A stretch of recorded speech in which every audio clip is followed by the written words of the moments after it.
Kirk surveying, pressure's coming, throws over the middle. He's got Darnell Mooney, big gain. He shrugs a tackler at the 5 and dives into the end zone with a flip.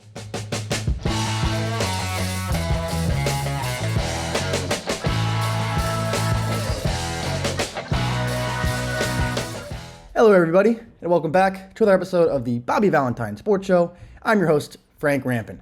Week 2 of the NFL season has come and gone. Let's dive right into the weekly recap. So, stat of the week, now that we're 2 weeks down, got a little bit of league-wide trends for you here. So, all these teams, all 32 NFL teams so far, have been pounding the rock. Teams have been averaging 125 rushing yards per game. That is the most through 2 weeks since 1983. And hey, I got the Raiders stuff. We're a Raiders show right here. 1983 was the last year the Raiders won the Super Bowl. So hey, good news for the Silver and Black. More good news for them coming up later. Lots of close games for the first 2 weeks of the season. 22 of the first 32 games in the first 2 weeks of the season have been decided by one possession. That is tied for the second most through 2 weeks since 1970. So a lot more ground and pound and a lot more close games. 22 of the 32 so far through 2 weeks. Pretty awesome. Most since 1970. That would be 50 years ago. 50 years ago. I'm Jones. 83 would be 41. There we go. So it is also a golden age for the kickers. Golden age of kicking we are in right now. More field goals made, 141 field goals, than offensive touchdowns scored. Only 129 touchdowns scored through 2 weeks and 141 field goals made.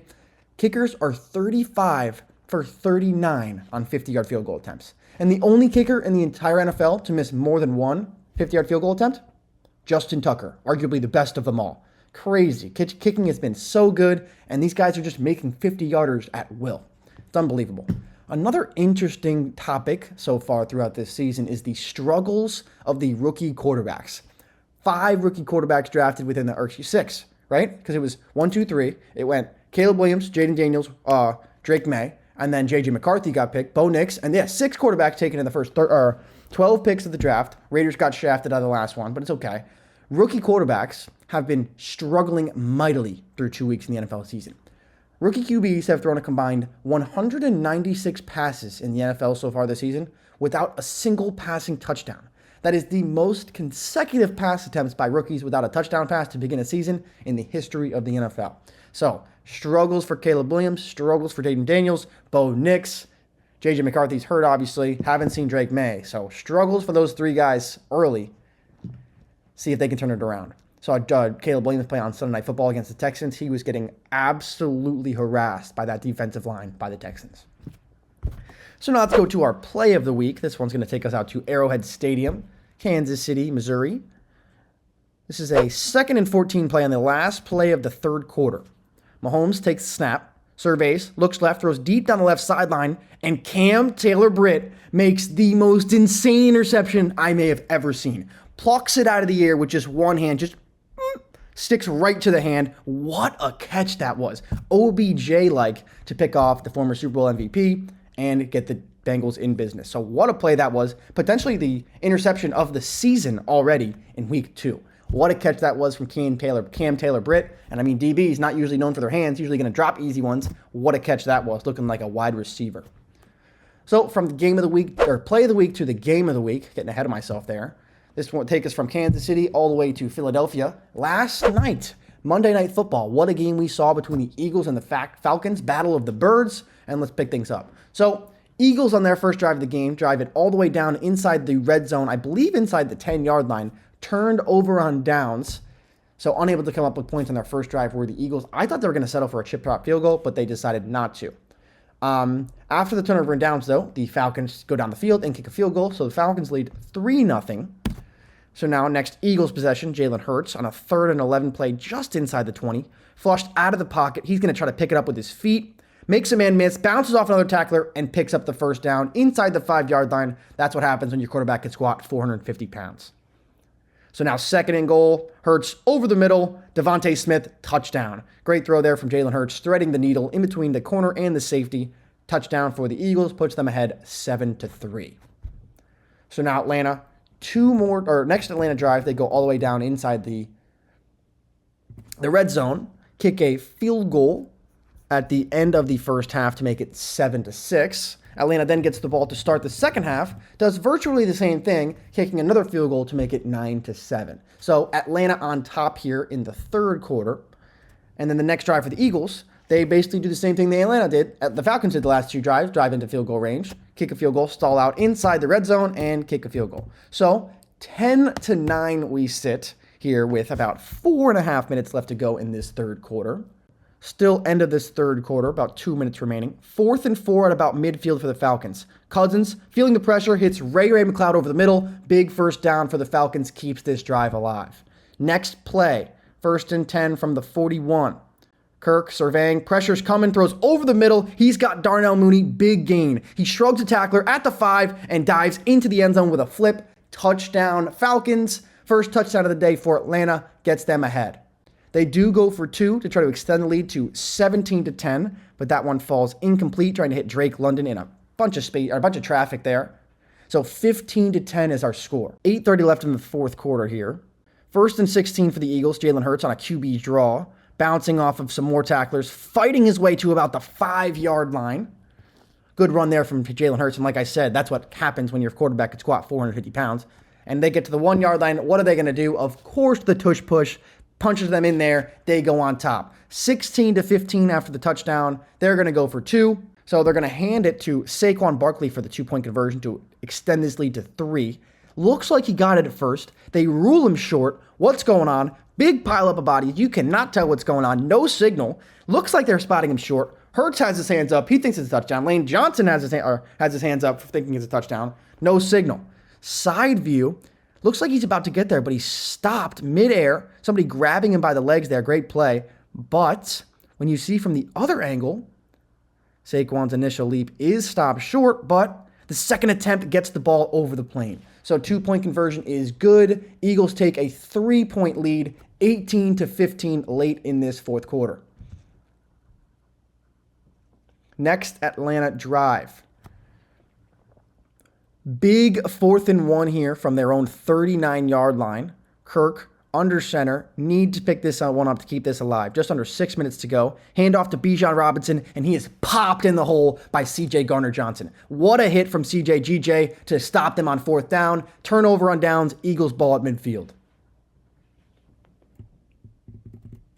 So now the Eagles, with a chance to end this ball game inside the 2-minute warning, 3rd and 3 from the 10, 1:46 to go. Hurts fakes the handoff, throws in the flat to Saquon Barkley. If he catches it, he's got the first down and ices the game, but he drops it. Huge drop on a 3rd down from Saquon. 16 drops since the start of 2021 from Saquon. That's the most by any running back. That forces a Jake Elliott field goal attempt, which he nails. So 21-15, a minute 39 to go. Kirk and the Falcons have no timeouts. First play of the drive for the Falcons, Kirk hits Kyle Pitts over the middle. He lunges for a first down. So 1 play, 1 first down. Good start for the Falcons. Next play, Kirk looking down the left sideline. He finds Darnell Mooney in a pocket of space, hits him there inside the 40-yard lines in 2 plays. Next play gets them inside the 10, and then on 3rd and 5, Drake London on an out route makes the catch. Huge play from Kirk Cousins to Drake London, puts the Falcons, or ties the ball game up at 21-21, barring the extra point to put them up by 1. What a route from Drake London, shaking Darius Slay. And the Falcons are in business. But Drake London gets called for excessive celebration or a taunting penalty because he did like a shooting celebration into the crowd. So they move this field goal back. It's a 48-yard extra point after the penalty for Young Waiku. And of course, he nails it. So 1-point lead with 34 seconds left to go for the Falcons after a massive, masterful drive. 6 plays going 70 yards in a minute and 5 seconds with no timeouts for Kirk Cousins and the Falcons. What a drive that was. So Hurts and the Eagles with their last chance. 1st and 10 from their own 43-yard line. Hurts looking down deep down the left sideline, throwing off his back foot, and it's intercepted by Jesse Bates. Big play from Jesse Bates and this one, and the Falcons are going to take a massive road win on Monday Night Football. 6th straight game that Jalen Hurts has thrown an interception. That is the tied for the longest streak in the NFL. The 4th blown lead in the final 2 minutes of the game since the start of 2023 for the Eagles. That's tied for the most in the NFL with, interestingly enough, the Atlanta Falcons. But what a game for the Falcons. Kirk now has an NFL best 15 go-ahead touchdown passes in the fourth quarter or overtime in the last 5 seasons. It's the 28th game-winning drive in the fourth quarter or overtime since 2015. That's second most in the NFL for Kirk Cousins. Kirk also has a touchdown pass in 17 consecutive games, the longest active streak in the NFL, and the most go-ahead passing touchdowns since 2015. That's the year Kirk Cousins became the full-time starter. In the final minute of regulation or overtime, Derek Carr's got 8, most in the league. A lot of them were with the silver and black. Kirk Cousins has 6, Brady 5, Matt Stafford 5. So second most in football since 2015. It is the first road win for the Falcons in Philadelphia since 2012, and the fourth win since 2000 for the Dirty Birds, when down by 6 or more in the final 2 minutes of the fourth quarter. So what a win for Atlanta. Game of the week at the Link. So standings update now. We are 2 weeks in. A couple interesting games have happened over the past of the week. Weird storylines and weird teams leading divisions. So AFC East, like we always start off with, the Buffalo Bills are 2-0 after they took down the Miami Dolphins 31-10 on Thursday Night Football. James Cook had 3 touchdowns in the first half, 2 on the ground, 1 in the air. That ties the Bills' record. He's also the first Bill to have 2 rushing touchdowns and a receiving touchdown in a game since 1992. That was Thurman Thomas. The Patriots came up with a surprising win in Week 1 against Cincinnati. They do fall in Week 2 to the Seattle Seahawks, 23-20 in overtime. But again, another complete game where the defense is being very stingy. They're able to run the rock. Jacoby Brissett's not making any mistakes. So the Patriots been able to hang in there so far. We'll see how that goes throughout the year. The New York Jets pick up the first win in the Aaron Rodgers era, beating the Tennessee Titans 24-17. This is the 17th consecutive season in Aaron Rodgers' career that he has not started 0-2. Rodgers also, he threw a touchdown pass to Braylon Allen. Rodgers, who is the oldest player in the NFL at 40, threw a touchdown pass to Braylon Allen, who is the youngest player in the NFL at 20. And Braylon Allen had 2 total touchdowns. And he tied Arnie Herber from the 1930 Packers as the youngest players in the history of the NFL to score offensive touchdown. Braylon Allen and Arnie Herber, both the exact same age down to the day, 20 years old and 239 days, the youngest people in NFL history to score offensive touchdowns. Pretty crazy.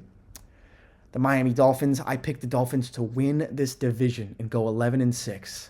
The Dolphins are 1-1. They lost to Buffalo 31-10 on Thursday night. They just can't beat the Bills. And Tua suffered another concussion. His 4th diagnosed concussion in his NFL career.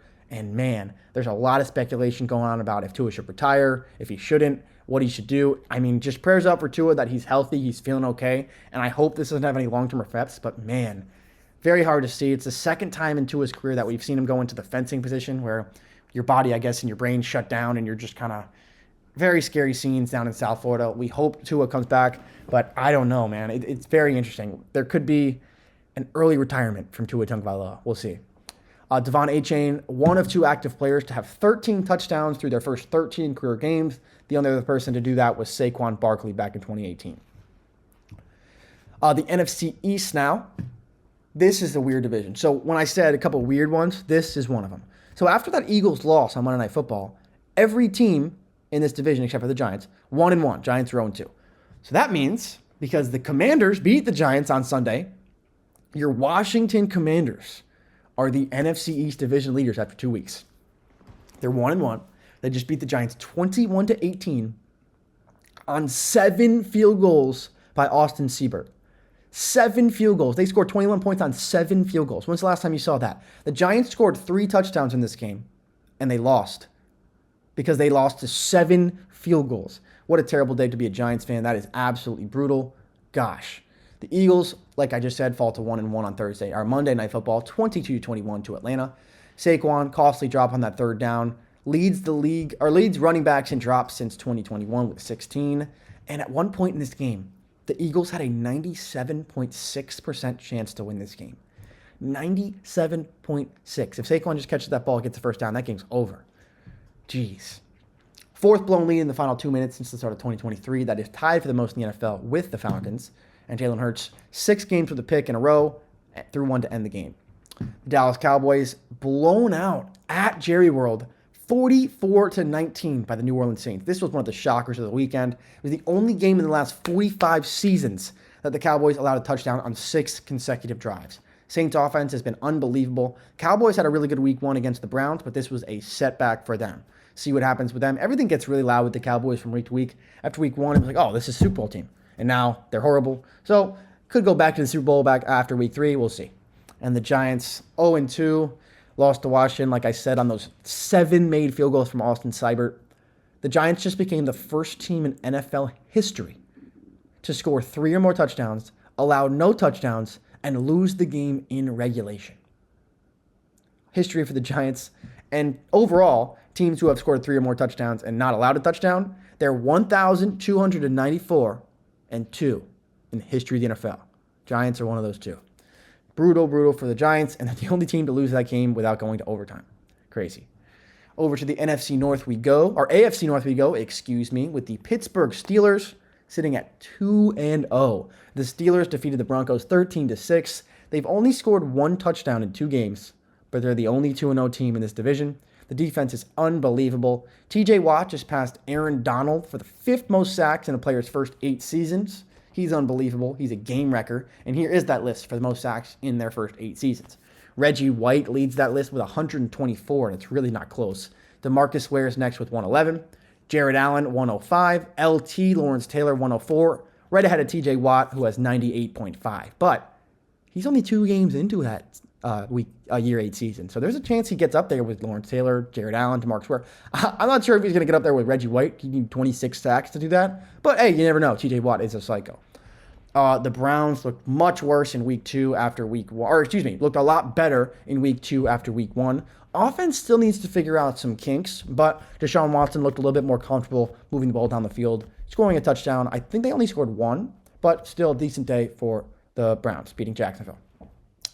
The Bengals fall to 0-2, 1-9 in the past 5 seasons in the first 2 weeks of the year. One of the worst teams to start off a season, over the past decade. They lost to Kansas City 26-25 in a thriller. Walk-off field goal by Harrison Butker. This is the 5th consecutive game between Burrow and Mahomes decided by 3 points or fewer. That's the first starting quarterback matchup since 1950 to have 5 straight games be decided by 3 points or less. The Baltimore Ravens fall to 0-2 after taking a loss to the Raiders at home, 26-23. Baltimore had a 10-point lead with 9.5 minutes left to go in this game. Gardner Minshew and the boys brought us back and took out a nail-biter. 3rd blown lead at home of 10-plus points in the 4th quarter since the start of 2022. That is the most in the NFL. The 4th loss after having double digits in the 4th quarter since the start of 2019. They're 0-2 for just the 2nd time under John Harbaugh. That was the first time was the 2015 season, and they finished that year 5-11. And Lamar Jackson is the first reigning NFL MVP quarterback to start the next season 0-2 since 2002, so 22 years ago. Over to the NFC North now, the Minnesota Vikings. Huge win at home against the San Francisco 49ers. Only 2-0 team in this division. They beat them 23-17 for their 8th consecutive home win against the Niners. The Niners haven't beat the Vikings in Minnesota since 1992. Crazy. The Lions 1-1 fall to Tampa Bay 20-16 in last year's divisional round rematch. 6 red zone drives without a touchdown for the Lions. That's going to be a problem. That's the most in a game since 1981. They're going to have to capitalize those with touchdowns if they're going to want to be the same team they were last year. The Chicago Bears lost to Houston 19-13 on Sunday Night Football. Offensive line could not hold up for worth a shit. It was unbelievable. The Texans were just throwing the heat at them all day long. Caleb Williams was running for his life. It was almost like, sure, he was kind of on his college bullshit, but he was running for his life. He was just trying to stay upright in the pocket. So he really didn't have any time to do anything. They lost. He hasn't thrown a touchdown yet. The Packers are 1-1. They defeat the Colts at home at Lambeau 16-10. The Packers ran for 195 yards in the first quarter. 195 yards in the first quarter.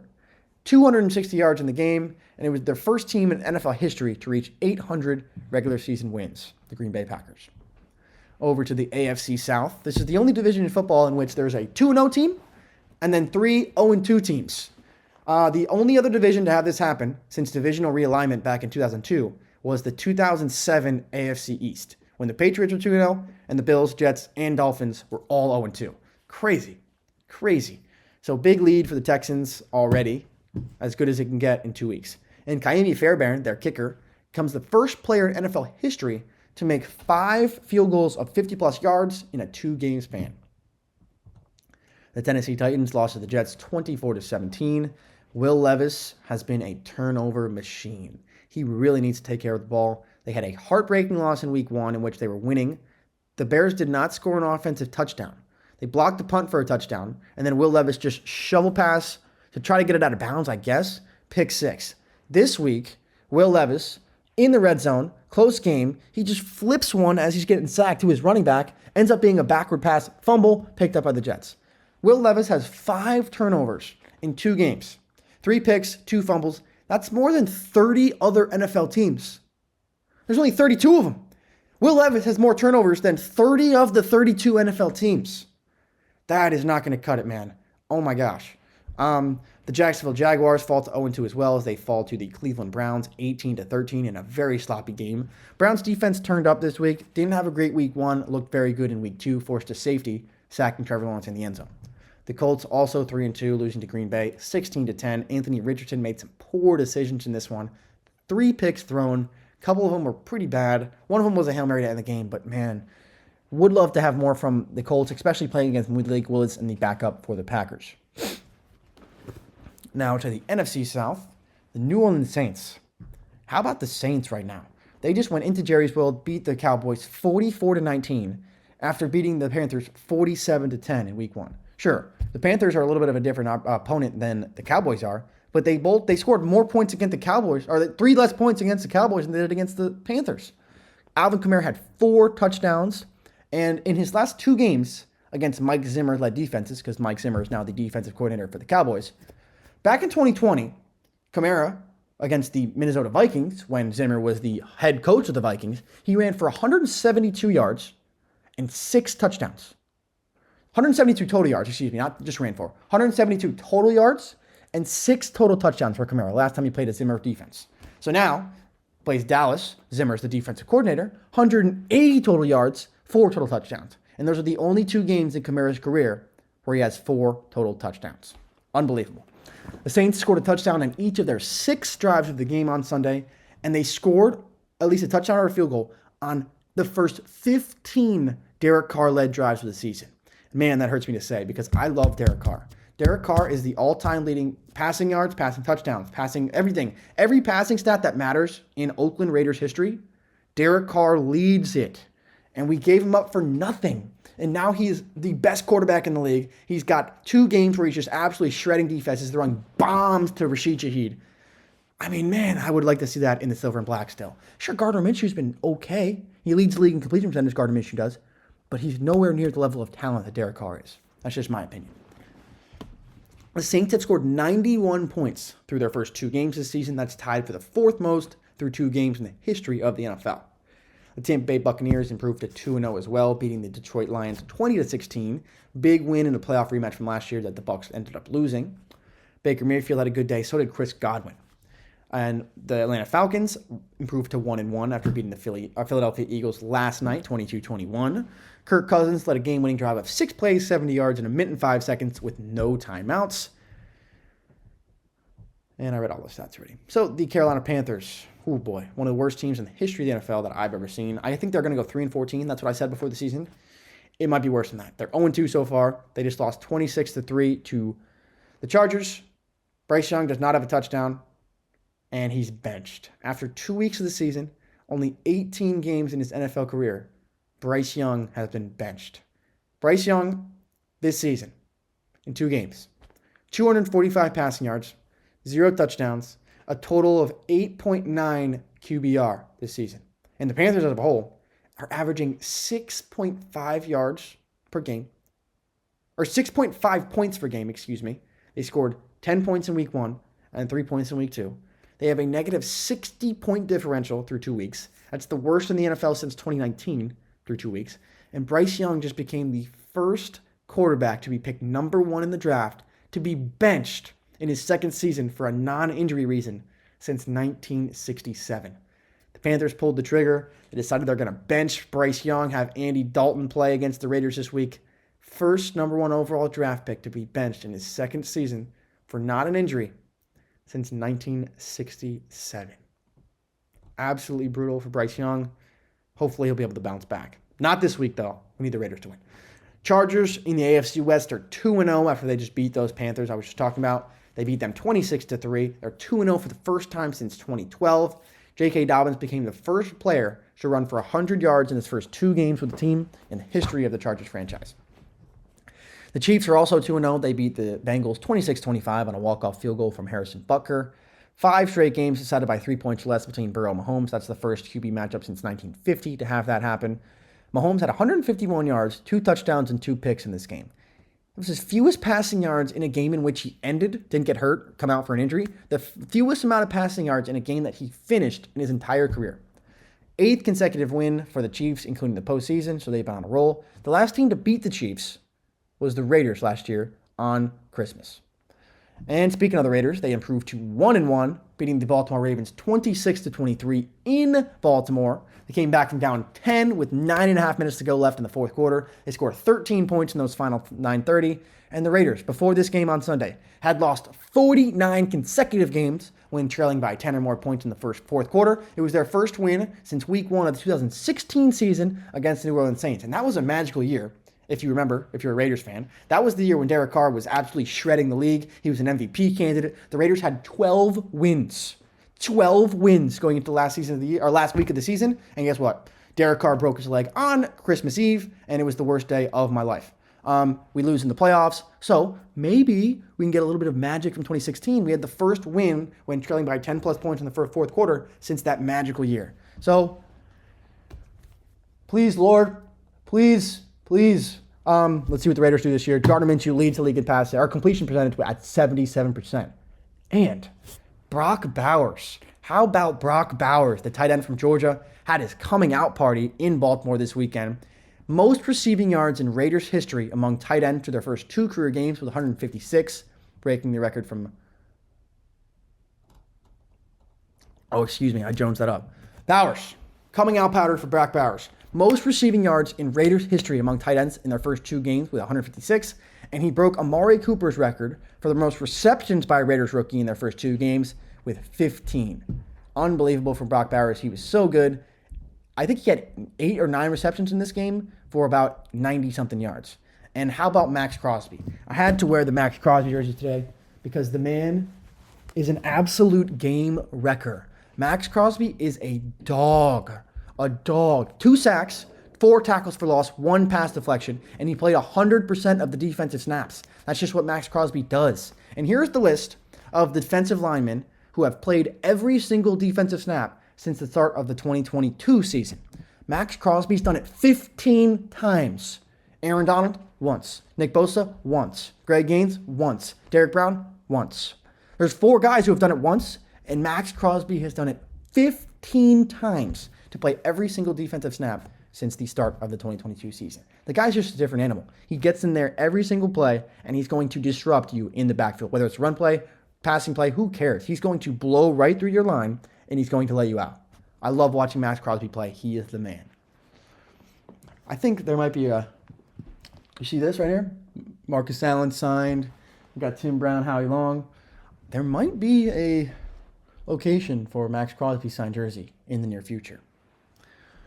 The Broncos 0-2, lost to Pittsburgh 13-6. Bo Nix struggled yet again, looked very, very bad against this Pittsburgh defense. Given the Pittsburgh defense is very, very good, but Bo Nix needs to get things going. Going over to the NFC West to wrap things up, the Seahawks improved to 2-0, only 2-0 team in this division after they beat the Patriots 23-20 in overtime. Geno Smith has been pretty good. DK Metcalf looked very good against the New England Patriots. And the Arizona Cardinals pulled off one of the shockers of the week, in my opinion, improving to 1-1, beating the Rams 41-10. And Marvin Harrison Jr., after having a terrible week 1 NFL debut, only having 1 catch for 4 yards, in week 2, he had 4 catches for 130 yards and 2 touchdowns. And all that came in the first quarter. First quarter, he was just absolutely going crazy, caught a long touchdown from Kyler, and then another one about a minute later. Wow. And here's the most receiving yards in a game by a rookie. Most receiving yards in a game as a rookie by Marvin Harrison Jr. and Marvin Harrison Sr. So Marvin Harrison Sr., the Hall of Famer for the Colts, had 106 receiving yards for his most as a rookie back in 1996.